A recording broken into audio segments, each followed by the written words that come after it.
In the semiconductor industry, hardware is only half the battle. NVIDIA's dominance isn't just about the H100 or the Blackwell architecture. It's about the invisible layer of software that sits between the researcher and the silicon. This is CUDA.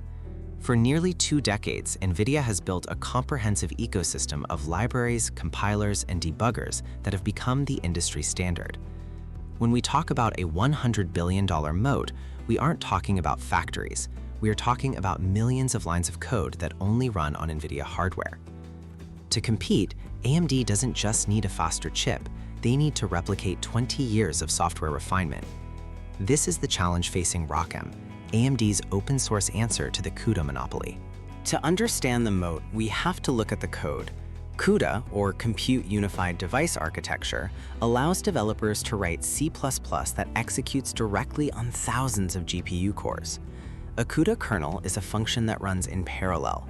You define a grid of threads, and NVIDIA's compiler, NVCC, handles the heavy lifting of scheduling those threads across the streaming multiprocessors. The real power, however, isn't just the compiler.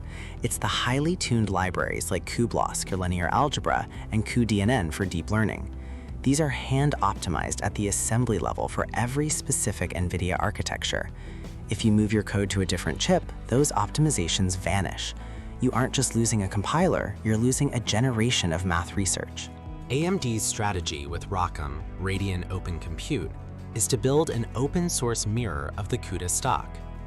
In this comparison, we see how AMD has mapped every major NVIDIA component to a ROCm equivalent. cuBLAS becomes ROCblas. cuDNN becomes IOpen. The goal is parity, but parity is a moving target. Because NVIDIA controls the hardware and the software, they can release a new architectural feature and the software support simultaneously.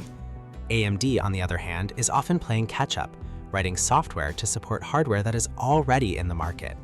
This lag is the secondary component of the moat. Even if the feature exists, the stability and performance of these libraries often take months or years to reach the level of their NVIDIA counterparts.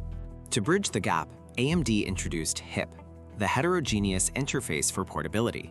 HIP is a C++ runtime and programming language that allows developers to write code that runs on both AMD and NVIDIA GPUs. The magic happens with a tool called Hipify. It's a source-to-source translator that scans CUDA code and automatically converts CUDA-specific calls into HIP calls. If you have 1 million lines of CUDA, Hipify can automate about 90% of the conversion. However, that final 10% is where the pain lies. Custom assembly, warp-level primitives, and hardware-specific optimizations often require manual rewriting. HIP is a bridge, but it's a bridge you have to walk across yourself, and not every developer is willing to make the journey.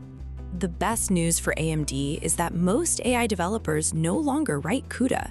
They write PyTorch, JOX, or TensorFlow. These high-level frameworks act as an abstraction layer. If PyTorch supports ROCm, the developer might not even know which GPU they are using. AMD has invested heavily in making ROCm a first-class citizen in the PyTorch ecosystem. When you run pip install torch, you are getting a version that has been compiled to target specific backends. This shifts the battle from millions of individual developers to just a few key framework maintainers. If AMD can win at the framework level, the CUDA moat starts to look a lot more like a puddle. But even here, NVIDIA's early access hardware and deep integration with research labs give them a persistent lead in supporting the newest AI models. Not yet. NVIDIA's $100 billion advantage is built on trust, stability, and a massive head start. But for the first time, the industry is pushing for open standards. Large cloud providers don't want to be locked into a single vendor's software stack. As ROCm matures and frameworks like PyTorch commoditize the backend, the hardware will eventually have to compete on its own merits: price, power, and performance. The moat isn't gone, but the bridges are finally being built. Whether AMD can cross them fast enough to catch the AI wave remains the biggest question in computing today.